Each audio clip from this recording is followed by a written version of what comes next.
기도합니다. 하나님 감사합니다.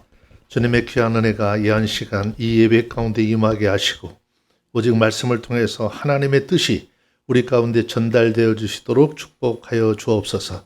하나님께서 이 한 시간 한없는 은혜를 내려주시고 이제 새로운 한 해를 시작하여 주님 앞에 계획하고 작정하고 또 그것을 지켜 행하기를 이제 하나님 앞에 다짐하는 이 대광교회의 모든 성도들과 재직들 또 우리 목사님 목양 위에 하나님께서 함께하여 주시고 귀한 뜻을 이루어서 배가 부응하는 귀한 은혜가 임하게 하여 주옵소서. 주님이 함께해 주실 것을 믿사오며 예수님의 이름으로 기도합니다.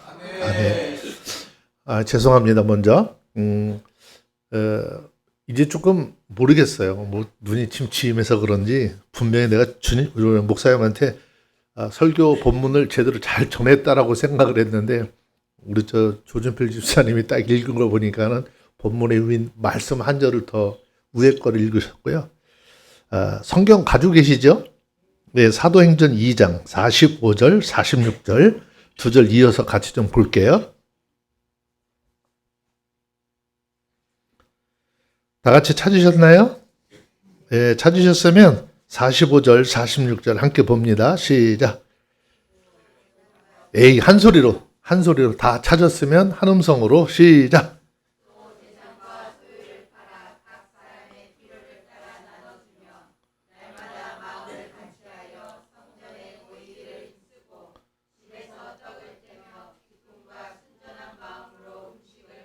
아멘. 예, 거기까지만 읽을게요. 자, 오늘 본문의 말씀이 이제 46절이 핵심의 말씀인데, 어떻게 제가 우리 이영구 목사님한테 말씀을 전달을 잘못해드린 것 같아요. 네, 글쎄 그런 것 같아요. 요즘에 자꾸 실수를 좀 많이 하는 것 같아서 우리 교회에서도 좀 야단을 좀 많이 맞습니다. 양해하시고. 오늘 이 본문에 등장하는 교회는 초대교회의 모습입니다. 성경의 말씀 보면 이 초대교회의 모습 너무 아름다운 정말 모든 사람들이 부러워할 만한 그런 교회의 모습을 보이고 있습니다. 지상에 있는 이 땅에 존재하는 교회들의 아주 영원한 모델이 될 수 있을 만큼 아주 아름다운 교회의 모습을 보이고 있습니다. 요즘에 우리 삶을 좀 돌이켜서 보면 사회적으로나 환경적으로 살펴보면은 그리스도인들은요 우리 신앙생활을 위협하는 그런 환경 위험이 늘 도사리고 있는 것을 봅니다. 진실된 복음이 있는 것이 아니라 거짓된 이단 사설들이 너무나 많이 난무하고 또 우리 가운데 수시로 찾아와서 우리가 가진 신앙을 많이 흔들 때가 많이 있습니다.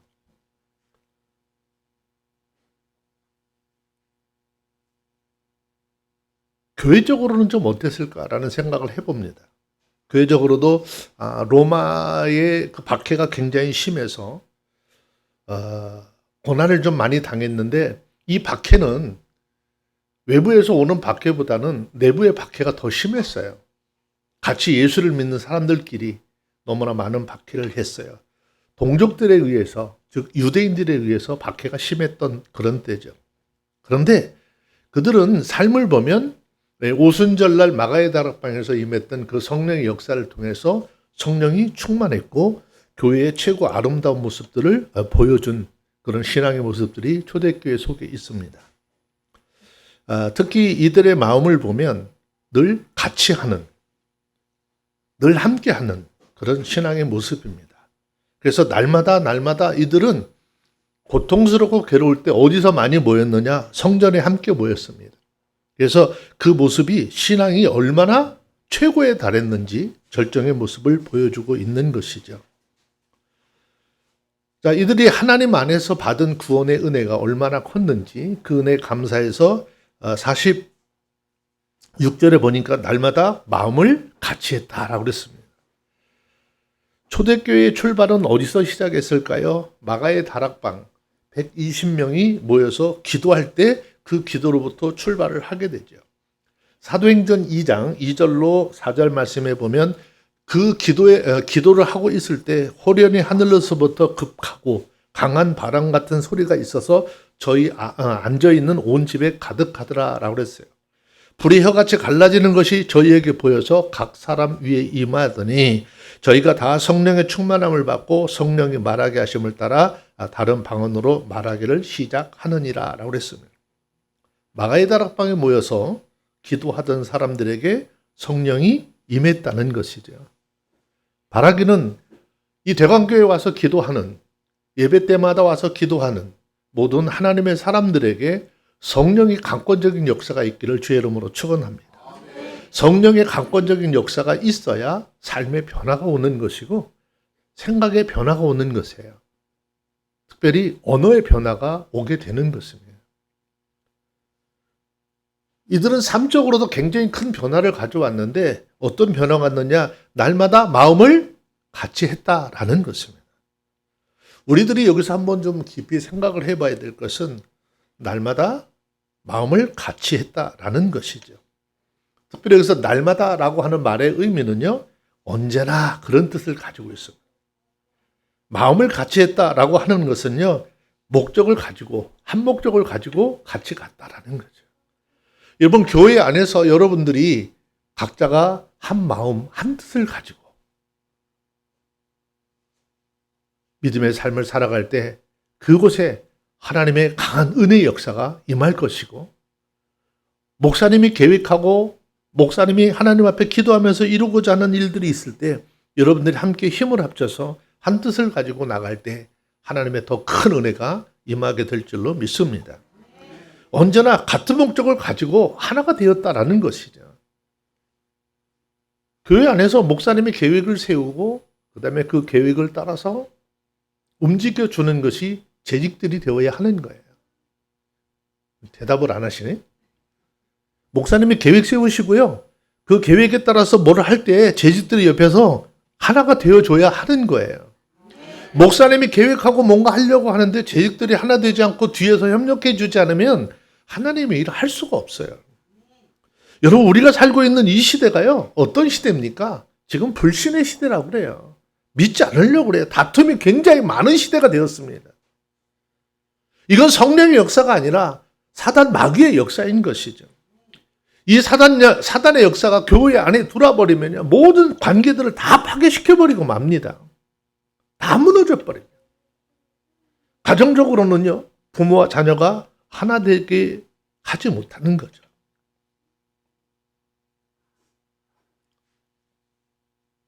정부와 지도자들, 백성들, 지금 우리의 삶을 보세요. 마음이 하나 될까요? 하나 되지 못하고 있는 거예요. 회사를 운영하는 분들이 있습니까? 사원과 사원과 사장이 어떻게 한 마음이 되지 못해요. 우리나라의 기업의 모습을 한번 보시면 알잖아요. 날마다 노조하고 기업의 운영자들하고 날마다 싸우잖아요. 날마다 싸워요.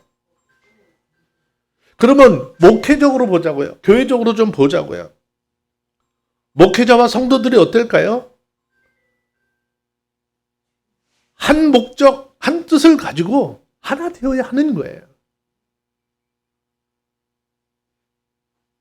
예수님께서 우리에게 말씀하신 것처럼 목회자나 성도가 한 목적, 한 목표를 향해서 달려가야 하는 것이죠. 여러분, 우리의 마음, 우리의 뜻을요, 하나님의 뜻에 맞추고 그 뜻을 쫓아 살아갈 수 있는 저와 여러분들 되시길 바랍니다. 특별히 여러분들 기도 많이 하셔서 성령의 충만함 받아야 돼요. 성령 충만 왜 받죠? 성령 충만하면 어떻게? 죽으러 가자는 거예요. 네? 성령 충만하면 죽으러 가자는 거예요. 누구하고? 예수님이 가셨던 그 십자가의 길, 우리 목사님과 더불어서 죽으러 가자는 거예요. 이 땅의 것 다 버려두고라도 내가 이게 주님이 원하시는 길이라면 내가 이 길을 협력해서 가겠다라고 가야 하는 것이에요. 성령 충만함을 받아야 될 이유는 다른 것 없어요.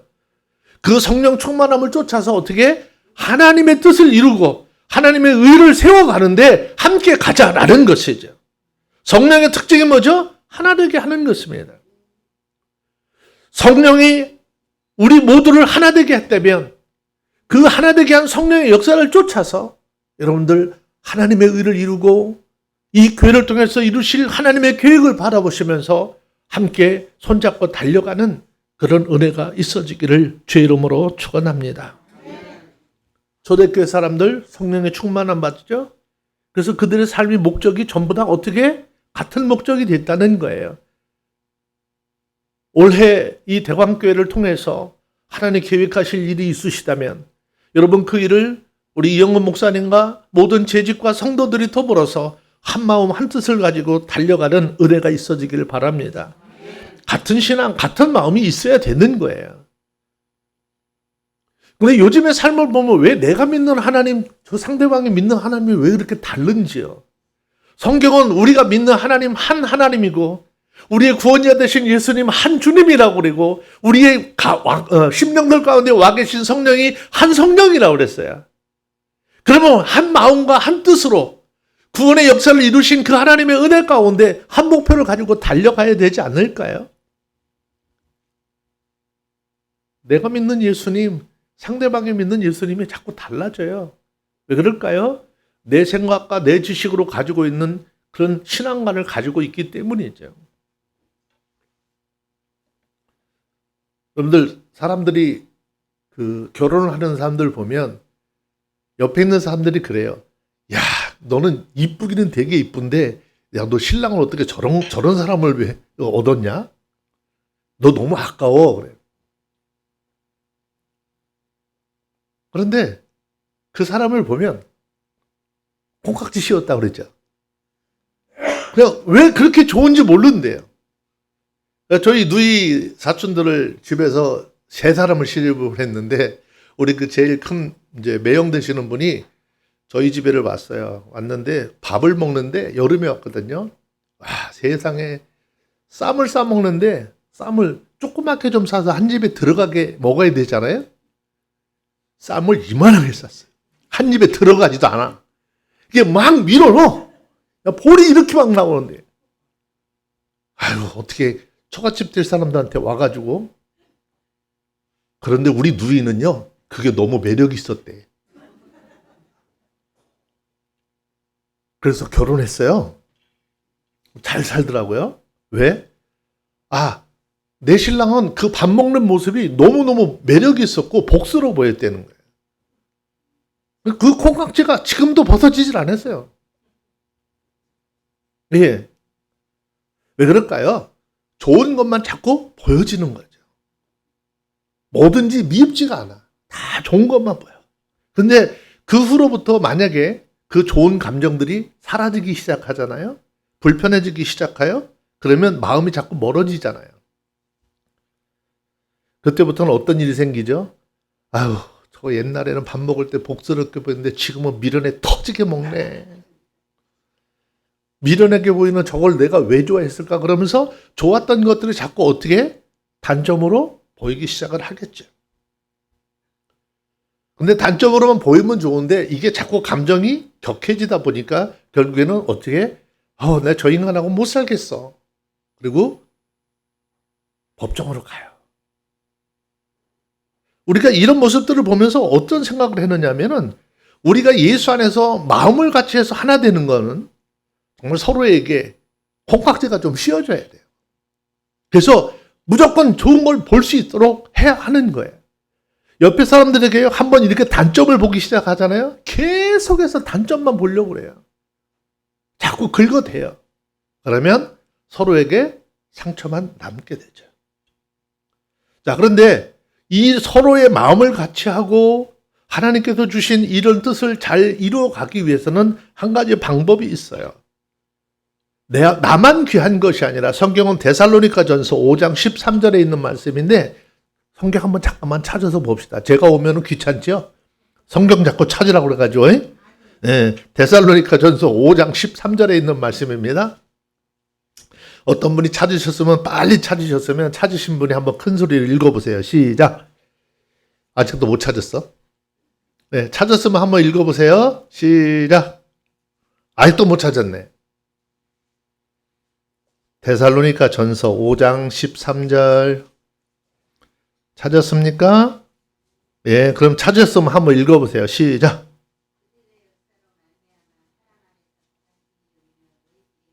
아멘. 자, 하나님 안에서 그죠? 저희 역사로 말미암아 어디 안에서 사랑 안에서 서로 가장 귀히 여기며 너희끼리 뭐 하래요?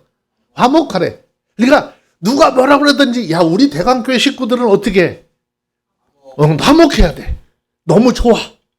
누가 우리 교회 식구들을 이야기하고 욕하면 어떻게 해? 싫은 게 아니라 가만 놔두면 안 돼야. 그냥 이렇게 오선지를 그려야지. 싸나워져야지. 교회 안에서 교회 식구들끼리는요, 서로 마음을 같이 해서 서로 귀하게 여겨줘야 돼요. 내가 누구에 대해서 귀하게 여기지 못하면은요, 그 상대방에 대해서 좋은 얘기 결코 하지 않습니다. 서로를 귀하게 여기실 때 사랑하는 마음도 생겨나는 것이죠. 왜? 이렇게 귀한 사람이 어디에 있어? 내 옆에 있어. 옆에 사람 얼굴 한번 보세요. 여기 어머니하고도 건너는 막 보셔. 네? 정말 귀하게 보여요?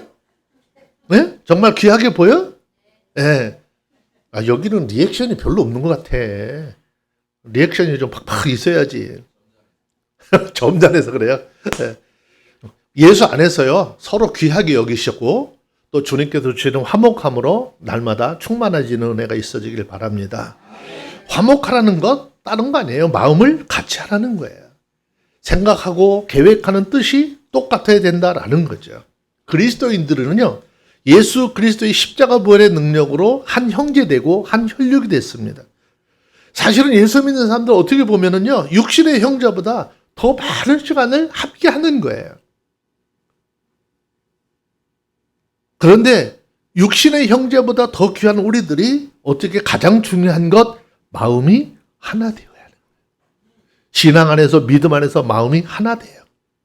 얼마나 좋은지 몰라요. 안 보면 보고 싶어야 돼요.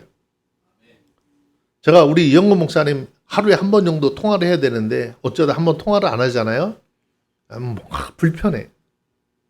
보고 있는데도 보고 싶은 사람.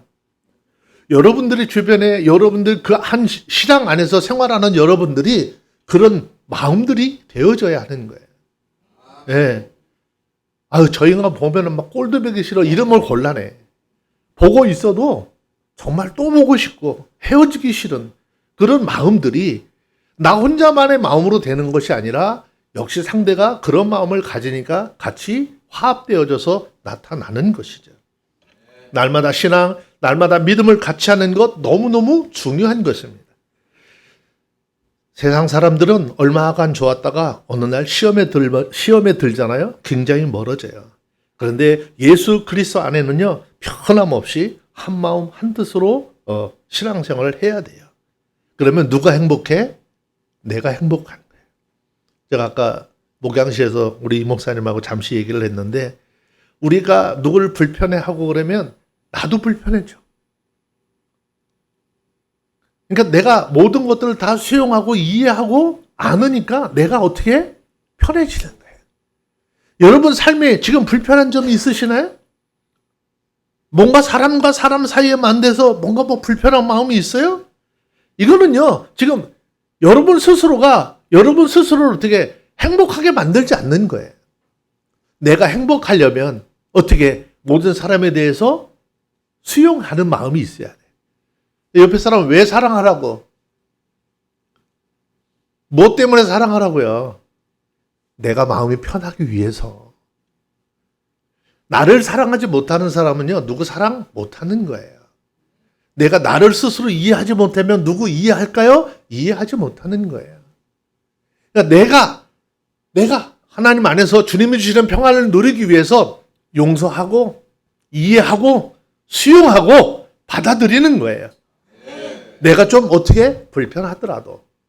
그럴 때 우리의 마음은 주님께서 주시는 평안으로 삼아지는 것이죠. 초대교회 성도들의 삶의 목적이 이랬습니다.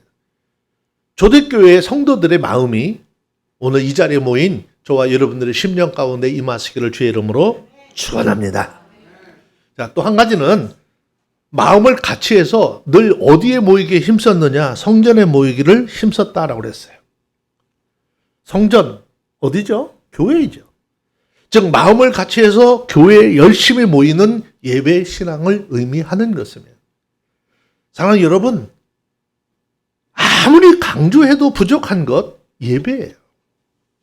지금 이 시대에 아무리 귀한 것으로 강조를 할지라도 정말 부족한 것 예배예요. 지금 점점 예배 시간들이 줄어지고 예배 시간이 짧아지고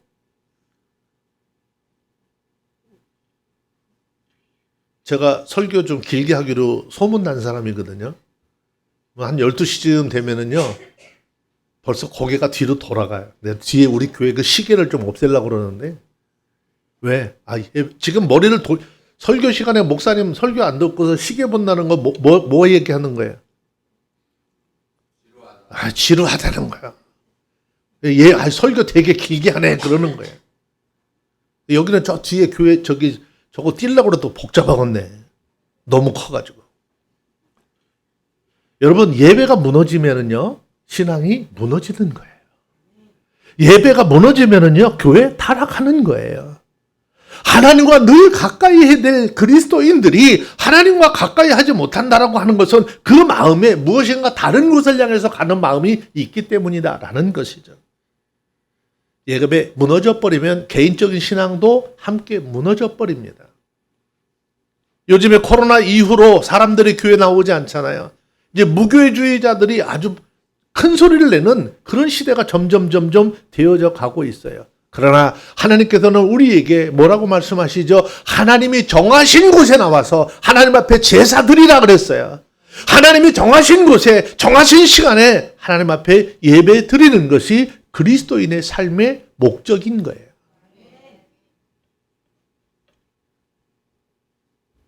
또 예배는요, 그냥 나 혼자 드리는 것이 아니라 마음을 같이 해야 돼요.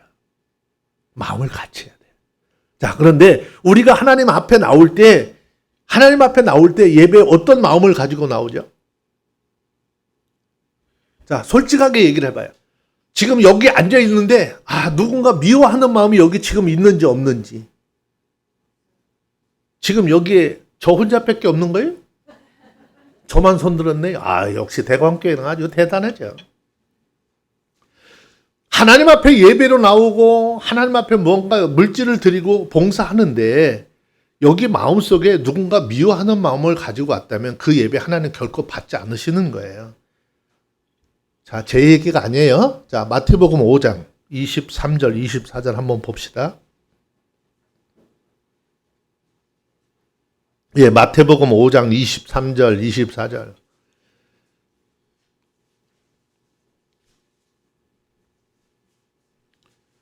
예, 또 누가 먼저 찾으셨으면 마태복음 5장 23절, 24절 읽습니다. 시작.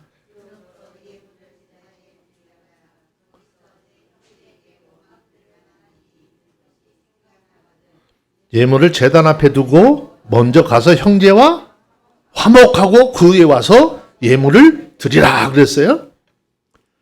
뭔가 누구하고 불편한 마음, 불편한 관계를 가지고 하나님 앞에서 예배를 드린다는 것, 그리고 하나님 앞에 뭔가를 신고 헌신한다 할지라도 하나님 결코 받지 않으시겠다라고 하는 것이죠.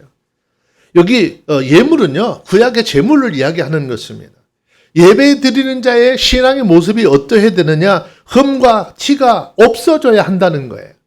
그리고 온전한 모습으로 하나님 앞에 와서 예배를 드릴 때, 제물을 드릴 때 하나님 그것 흠양하시겠다라는 것이죠. 무슨 얘기일까요? 같이 신앙생활하면서 누군가 신앙 안에서 관계가 불편하다는 사람이 있다면 그 불편한 관계를 뭐하고? 해결하고 하나님 앞에 예배 드리고 하나님 앞에 헌신하라 그 말이에요. 이것이 해결되지 않고 드리면 아무 소용이 없다라는 것이죠. 자, 마태복음 5장 22절 말씀에 더 중요한 얘기가 있어요. 나는 너희에게 이르노니 형제에게 노하는 자마다 심판을 받게 되고 형제에 대하여 라가라 하는 자는 공회에 잡히게 되고 미련한 놈이라 하는 자는 지옥불에 들어가게 되리라 그랬어요. 자, 형제에게 노하는 이 말은 어떤 의미냐면은 미워하는 마음을 가졌다는 거예요.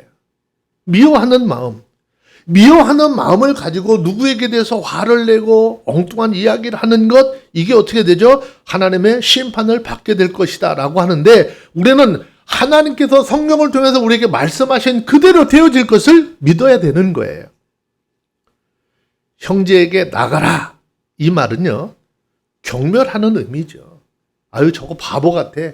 아, 저거 뭔가 좀 부족해. 좀 모자란 것 같아. 이런 거죠. 이렇게 사람에 대해서 이야기를 하는 사람은 하나님 나라의 재판에 회부되어서 벌을 받게 될 것이다. 그랬어요. 미련한 놈이라. 부모에게 향한 반항을 의미하는. 여러분, 우리는 누구에게 자녀이기도 하고 누구에게 부모이기도 하죠. 근데 그 자녀의 입장에서 부모에게 반항하는 것, 집에서는 부모에게 반항을 하지만 교회 안에서는 어떡합니까? 많은 사람들, 심지어 목회자에게까지 반항하는 모습들을 설명하고 있는 거예요. 또 같이 사역하는 동역자들과 같이 협력해서 하나님의 일을 이루어가는 사람들에게 반항하는 것이에요. 이 사람들은 결코 하나님의 나라에 들어갈 수 없다라고 그랬습니다. 이것은 무엇을 의미하는가 하면 예수님께서는 교회 안에서 불화하는 것 절대 허용하지 않겠다라고 하는 거예요. 교회는 예수 그리스도의 십자가의 피 흘림의 은혜를 통해서 하나 되게 하셨고 화합되게 하셨고 그 믿음 안에서 서로 어떻게 뜻을 같이 해서 목적을 하나로 달려가야 되는데 교회 안에서 자꾸 분란을 일으키는 것 얼마나 무서운지 하나님 우리에게 말씀하고 있어요. 이런 마음을 우리 마음속에 간직하고 하나님 앞에서 아무리 거룩한 척 많이 은혜를 받는 것처럼 모습을 감춘다 할지라도 아니 그렇게 포장을 한다 할지라도 우리 주님은 우리의 생각까지도 다 알고 계세요. 그러니까 그 주님 앞에 이렇게 드려지는 예배 아무 의미 없다라고 하는 것이에요. 제가 오늘 여러분들에게 좀 한 가지 부탁을 드리고 싶은 거는 오늘 이 시간에 하나님과의 믿음의 관계가 하나 될 수 있기를 주의 이름으로 축원합니다. 또 목회자의 관계 여러분들이 마음이 하나 되길 주의 이름으로 축원합니다. 또 하나는요 성도와 성도와의 관계가 하나가 되어져야 하는 것이죠. 여러분 우리가 살아가고 있는 이 시대요 성령의 역사도 하나님의 은혜도 강하지만 사단의 역사도 강한 거예요. 만약에 우리가 성령의 인도함을 받지 못하면은 사단은요 우리 마음을 와서 지배해버리죠. 사단이 우리의 마음을 지배해버리면 하나님과의 관계 분리됩니다. 목회자와의 관계 분리됩니다. 한 믿음 안에서의 그리스도인들의 관계가 분리됩니다. 근데 성령의 지배를 받잖아요. 다 아름다워져요. 다 하나 됩니다. 하나 되지 않으면 은혜 받을까요? 못 받을까요? 저는 우리 은혜 선생님 이름이 너무 좋아. 네. 어쨌든 불만 속에 있어도 은혜래. 예전에 제가 그 소사동에 있는 그 시장 안에 굉장히 어려운 분을 만났는데 갔더니 자기네 집은 4층 건물이 있는데 다 세주고 쫓겨나가지고 가게 조그만 가게였는데 2층에다가 그 쪽방 올려놓고서 애들하고 살더라고요. 그런데 그분이 입에서 날마다 행복이 그래요. 그래서 여기서 그렇게 다 뺏기고 살면서 뭐 이렇게 행복할까? 그랬는데 행복아 막 불러 또. 그랬더니 조금 있더니 조그만 애가 우리 이준이만한 애가 쫄랑쫄랑 오더라고. 어디서? 얘 누구예요? 그랬더니 자기 아들인데 이름이 행복이래. 그 왜 행복이에요? 그랬더니 자기의 삶은 형편이 없어도 이 아이는 하나님한테서 정말 행복했으면 좋겠다 그래요. 그 이름을 행복이를 줬대요. 그 힘들고 어렵고 있는 것 재산 다 날리고 어렵지만 날마다 입술로 행복아 그랬더니 이분이 시장에서 뭐 했는가 하면 팥죽 있죠? 그 칼국수 그걸 했는데 어느 날 서울에서 웬 멀끔한 신사분이 한 번 오더니 그 팥죽을 먹어보더니 다음날 또 왔더래요. 그러더니 그분이 서울 가서 이 사업을 할 생각이 없습니까? 그러니까 돈도 없어요. 그러니까 돈은 걱정하지 마세요. 제가 다 해드릴 테니까. 팥죽이 너무 맛있어가지고 이분이 서울 홍대에 있는 데다가 가게 내줘가지고 서울로 이사 갔다니까. 입이 어떻게 해요? 날마다 행복해. 삶은 불행한데 날마다 애들 때문에, 아이 때문에 행복하 그랬더니 행복이 왔어. 여러분, 우리의 삶에도요, 하나님의 은혜를 사모한다면 날마다 입에서 불평 불만보다는 어떻게 은혜를 사모하시고 오늘 이 모든 것들이 하나님의 은혜입니다라고 이야기하시고요. 여러분들이 재직이 된 것 하나님의 은혜잖아요. 그러면 그 재직으로서의 삶을 잘 감당하는 은혜가 있기를 바랍니다. 만약에 믿음 안에서 하나 되지 못하면 있잖아요. 목사님 설교 아무리 잘해도 안 들어옵니다. 그리스도인들에게, 성도들에게 시험 들잖아요. 은혜 못 받습니다. 그 예배 시간에 와서 뭐 하냐? 그냥 앉아있다 가는 거예요. 여러분, 이 시간에, 이 귀한 시간에 하나님의 말씀을 듣고 그 말씀을 통해서 나를 향한 하나님의 뜻을 알아야 하고 그 삶을 살아가는데 만약에 그냥 앉아 있다가 간다? 어떻게 될까요? 그냥 신랑 다 죽게 됩니다. 하나님으로부터 오는 은혜, 하나님으로부터 오는 복 받을 수 없습니다. 그래서 제일 먼저 하나님으로부터 어떻게 은혜를 받고 하나님으로부터 어떤 축복을 받으려면 하나님과 먼저 화목하고, 어떻게 그 화목하는 길은 그냥 되는 것이 아니라 회개해야 돼요. 누군가 불편한 마음을 가졌고 목회자와의 관계 속에서 뭔가 불편한 것이 있고 교회의 관계 속에서 뭔가 불편한 것이 있었다면 먼저 하나님 앞에 다 내려놓고 회개하시고 관계를 회복하는 역사가 있어지기를 주의 이름으로 축원합니다. 그래야 말씀의 은혜 같아요. 그리고 예배를 성공적으로 드리고 하나님 앞에 귀한 은혜를 받을 수 있는 거죠. 여기는 문 꽉 닫아놓나요? 예배 끝날 때까지? 우리는 문을 마음대로 열고 왔다 갔다 하고, 목사님이 저 문 옆에 계시니까 누가 먼저 나가지는 않겠지. 근데 우리는 축도하기 전에 먼저 나가는 사람들도 있어요. 예배는요, 마지막 목사님이 두 손 들어서 하나님 앞에 축도함으로써 완전히 끝나는 거예요. 그 시간까지 지켜야 돼요. 그 몇 분을 그걸 못 참아가지고 그냥 쑥 가버린다니까. 예배 다 깨져버려요. 옆에서 사람들이 시선이 다 옆에 이렇게. 나도 갈까? 가면 누구 손해요? 자기 손해예요. 한 가지만 더 말씀드릴게요. 이렇게 마음을 같이 하면서 어떻게 했느냐? 내가 집에서 같이 떡을 뗐다 그랬어요. 자, 사도행전 2장 46절에 보면 집에서 떡을 떼며 기쁨과 순전한 마음으로 음식을 먹었다. 초대교회의 특징 중에 하나가 예배를 끝나고 자기들 집에서 함께 모였어요. 성전에도 모였지요? 성전이 끝나고 나면 어디서 모여? 각자 집에서 모였어요. 박해 후에 집에서 모임은요, 굉장히 중요한 의미를 갖고 있어요. 집에서 떡을 뗐다, 애찬을 나눴다는 거예요. 사랑으로 음식을 서로 나눴다는 거예요. 순전한 것, 아무것도 섞이지 않은 순수함을 이야기하는 것입니다. 즉 집에서 순수하게 하나가 되어서 기쁨으로 애찬의 모임을 가졌다는 거예요. 여러분들, 우리가 예수 안에서 누군가 우리 집으로 와 그러면 뭐 때문에 가요? 우리를 부른 사람이 뭔 목적이 있어서 불러서 가? 아니에요. 하나님께서 우리에게 이 귀한 은혜를 주셨고 이 귀한 직분을 주셨기 때문에 우리가 이 두 귀한 직분들을 어떻게 감당할까 하는 그런 마음을 가져야 되는. 교회, 두 종류의 교회를 좀 볼 수 있어요. 교회 안에서 모이는 교회예요. 예배 시간마다 날마다 성전에 모여야죠. 예배 시간마다 날마다 성전에 모이자니까, 여기는 와 계시니까 대답을 안 하시구나. 교회 와서 뭐 하죠? 네, 교회 오면 하나님 앞에 예배 드려야 돼요. 근데 교회 와가지고 예배 전에 좀 기도하고 준비해야 되는데 막 세상적인 얘기하고 깔깔 호호, 이것 마음의 문이 열려 있지, 하나님의 말씀을 받을 준비가 되어져 있지 않아요. 자, 교회 또 한 가지 흩어지는 교회 있어요. 교회 밖에 모임이에요. 교회를 떠나서 믿음의 사람들이 가정과 직장 등 성도들이 모여서 어떻게 예배하는 것. 그리스도인들은 모이면 뭐 하죠? 예배 드려야 되는 거예요. 모이는 교회 굉장히 중요해요.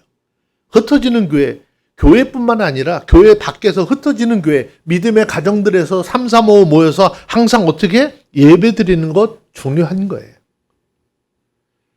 우리 한국 교회의 신앙들이 왜 많이 무너졌을까요? 5일 근무제 하면서 많이 무너졌습니다. 유럽의 모습이 우리나라에 들어오면서 지금 어떻게 굉장히 신앙적으로 위태스러운 거죠. 그런데 이 정신 못 차리는 사람이 이제 앞으로 시간 몇 시간? 5일도 근무도 길다라고 지금 자꾸 얘기했잖아요. 인력 자원도 없고 그런데 어떻게 나라를 꾸려가려고 하는지. 여러분 우리가 다른 건 다 몰라도 믿음의 뿌리를 하나님의 말씀 안에 신앙 안에 단단히 내리고 우리 믿음을 잘 지켜나가야 돼요. 마지막 때가 될수록 더욱은다나 여기 우리 연세 드신 우리 권사님들 집사님들 하나님의 말씀 안에서요 신앙의 뿌리 깊이 내리시길 바랍니다. 나무도 뿌리가 튼튼하면 어떻게 할까요? 뿌리가 튼튼하면 가지가 부러져도 살아남습니다. 그런데 뿌리가 썩어버리면 어떻게 할까요? 가지는 있어도 언젠가는 말라 비틀어지고 죽는 것이죠. 교회요. 믿음의 뿌리가 든든히 세워지면 성도들 마음이 어떻게 같이 하는 거예요. 하나님의 말씀을 가르침을 통해서 여러분들이 신앙으로 함께하면은 한 믿음을 가지고 가면은 여러분 절대 쓰러지지 않습니다. 뿌리요. 썩어버리면 언젠가는 어떻게 무너질 수밖에 없어요.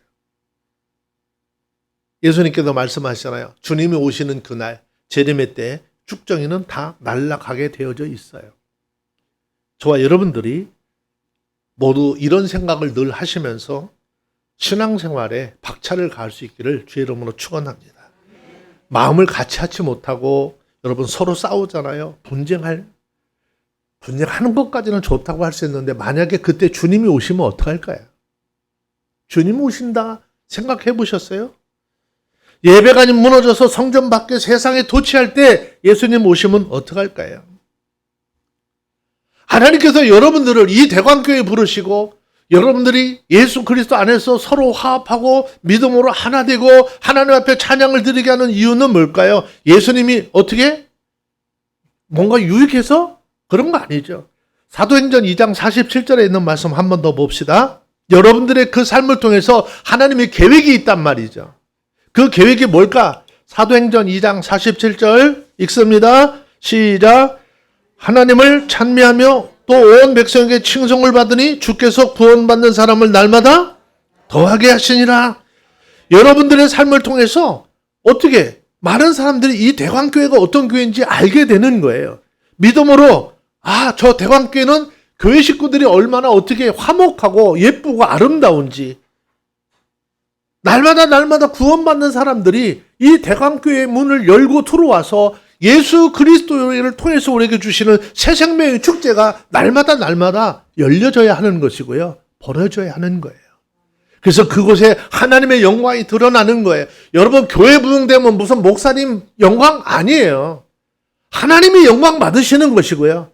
살아계신 그 하나님의 말씀을 통해서 오늘도 그 하나님의 영광 받으시기 위해서 저와 여러분들 목사님들을 도구로 쓰시는 거예요. 그러면 우리는 도구로서 어떻게 해요? 그 사명을 잘 감당해야 되죠. 여러분 옛날에 시골에 그 부뚜막 있었죠. 네, 불 떼서 쓰는. 근데 거기 그 소시기라고 그러죠. 불쏘시기는 소시기대로. 근데 그 불을 잘 지피도록 하는 지팡이 같은 거 요만한 거 하나 이제 작대기처럼. 그거 가지고 뭐 해요? 부치갱이라고 그래? 옛날에는 그 쇠가 아니고 나무 있었잖아요. 왜 해요? 그 들어가면 자기가 타는데 그 속에 들어가서 뭐 하라는 거예요? 네, 적셔가지고 불 잘 죽지 말고 잘 피라고. 그리고 그 화덕 위에 있는 뭔가를 잘 목적을 달성할 때까지 하라는 거잖아요. 우리 희생, 우리가 그 뜨거운 당금질을 당하지 않으면 그 결과를 이룰 수 없는 거예요. 예, 그러니까 여러분들이 정말 올 한 해에는 대광교회 직분자들로서 그 사명 잘 감당하시고 47절에서 말씀하고 있는 여러분들의 그런 삶과 헌신을 통해서 배가 부흥하는 역사, 임하는 그런 복된 한 해가 되시길 바랍니다. 특별히 오늘 이 시간에 한번 다짐하시자고요. 두 사람도 하지 말아요. 두 사람도 하지 말고 몇 사람? 아니 대답 좀 해봐요. 한 사람만 전도해. 1년 동안 한 사람만 전도하자니까? 대답 좀 크게 해봐요. 전도만 해놓으면 다 꿀먹었어. 올 한 해 동안에 한 사람만 전도하자고요. 그러면 어떻게 내년에 여기 앉을 자리 있겠어, 없겠어? 없으면 어디까지 앉아야 돼? 이 성가대도 앉아있고 마루에도 앉아야지. 누구 영광이요? 이영건 목사님 영광이요? 아니요. 하나님이 영광 받으시는 거예요. 누굴 통해서? 여러분들을 통해서. 그냥 재직이라고 그냥 교회 일 하는 거 뭐 하는 거예요? 육적으로 행하는 것 말고요. 영혼 구원의 역사도 여러분을 통해서 이루어지기를 주의 이름으로 축원합니다. 이런 교회가 초대교회예요. 영원한 모델입니다. 마음을 같이 하는 오산 대광교회 되어서 2024년에 이것을 통해서 구원받는 하나님의 사람들이 날마다 더해가는 놀라운 은혜가 있어지기를 주의 이름으로 축원합니다. 기도합니다. 거룩하신 하나님 감사합니다. 하나님의 귀한 은혜가 우리의 삶 속에 있게 하시고 하나님의 능력으로 우리를 붙잡아 주셔서 아버지 하나님 앞에 큰 기쁨의 역사를 이루어갈 수 있도록 도와주시옵소서. 주님의 함께해 주심을 믿사오며 우리 주 예수님의 이름으로 기도합니다. 우리